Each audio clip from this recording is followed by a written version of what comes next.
मुस्तफा जाने रहमत पे लाखों सलाम।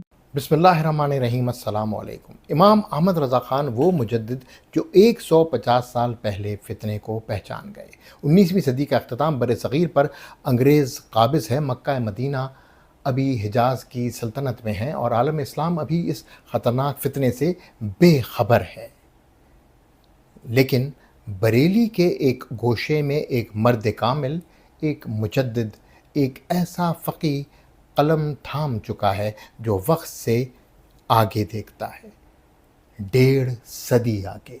ये कहानी है आला हज़रत इमाम अहमद रज़ा ख़ान रहमतुल्लाह अलैह की, जिन्होंने इस फ़ितने नजदिया को उसकी शुरुआत में पहचान लिया और बता दिया कि अगर ये फ़ितना ताकत पकड़ गया तो हरमैन शरीफ़ैन की तक़द्दुस भी सलामत नहीं रहेगा। 18वीं सदी में नज्द के रेगिस्तान से एक शख्स उठता है, मोहम्मद बिन अब्दुल वहाब। दावा करता है कि वो तौहीद को शिर्क से पाक करेगा, लेकिन वो दर हकीकत उम्मत मुसल्लमा के क़ल्ब पर हमला आवर होता है। आला हज़रत इस बारे में कुछ यूं लिखते हैं, ये नजदी गिरोह वही ख़वारिज हैं जिनके मुताल्लिक़ हदीस पाक में आया है, वो दीन से इस तरह निकल जाएंगे जैसे तीर कमान से निकल जाता है। एक और हदीस पाक के मुताबिक खारजी जहन्नुम के कुत्ते हैं।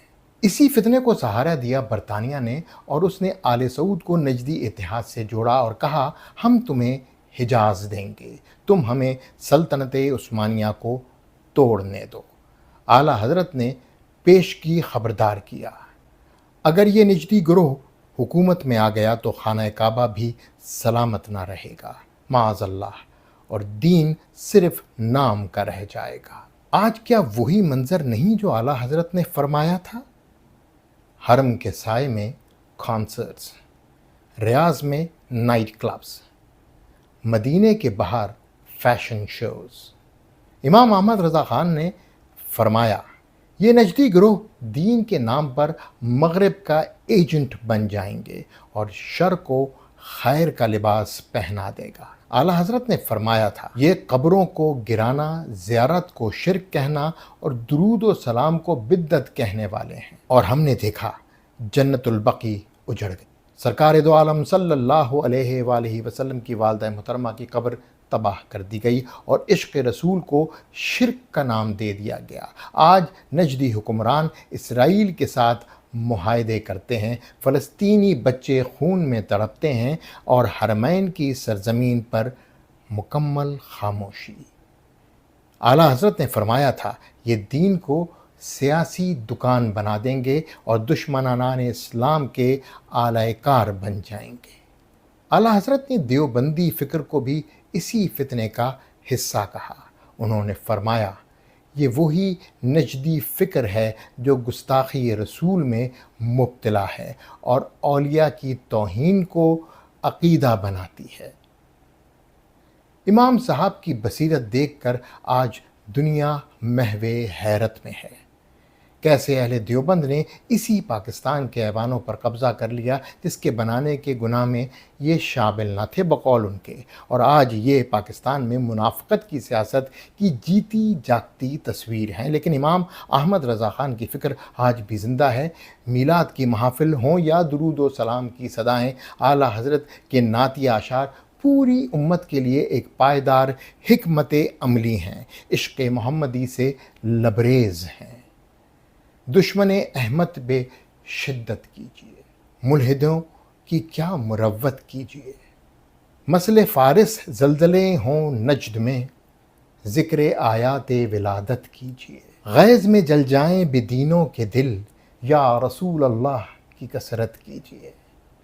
कीजिए चर्चा उन्हीं का सुबह व शाम, जाने काफिर पे क़यामत कीजिए।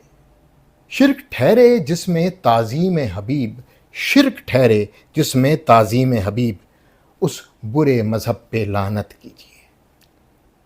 ये सब आला हज़रत की बसीरत का तसलसल हैं। आला हज़रत सिर्फ़ एक फ़क़ी नहीं बल्कि इस्लामी बसीरत के امام تھے جنہوں نے ہمیں 150 سال پہلے ہی بتا دیا تھا کہ نجدی فتنہ صرف دین کا دشمن نہیں بلکہ امت کی وحدت کا قاتل ہے، اور اس کا رد ایمان کی بقا ہے۔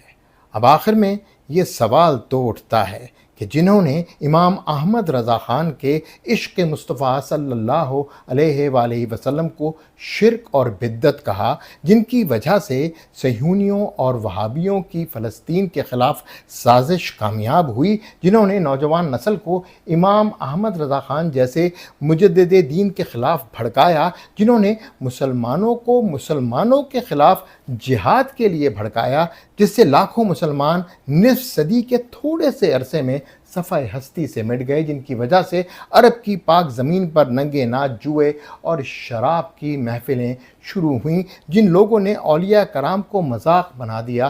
کیا امت کے ان فتنوں کی وجہ سے فلسطین اور کشمیر میں یوں ہی مظالم ہوتے رہیں گے، بچے قتل ہوتے رہیں گے، عورتیں بے آبرو ہوتی رہیں گی اور مسلمانوں کی نسل کشی ہوتی رہے گی؟ ان کے ساتھ اب کیا ہوگا؟ کیا اہل سنت کے مجاہدین کی قربانیاں ضائع ہو جائیں گی؟ کیا اولیاء کرام کی محنتیں اکارت جائیں گی؟ میں اہل سنت کے نوجوانوں سے مخاطب ہوں، کیا اب بھی آپ کا خون جوش نہیں مارتا؟ کیا اب بھی آپ خاموش تماشائی ہی بنے رہیں گے؟ یہ وقت ہے علماء اہل سنت سے سوال کرنے کا کہ انہوں نے اعلیٰ حضرت کے نام پر اپنی دکانیں چمکائیں اور آج اپنے الگ الگ دسترخوان لیے بیٹھے ہیں۔ کیا آج کا نوجوان ان سے یہ سوال نہیں کرے گا کہ اہل سنت کو متحد کرنا آخر کس کی ذمہ داری ہے؟ انسنی باتیں، جواد رضا خان۔ مصطفیٰ جانے رحمت پہ لاکھوں سلام۔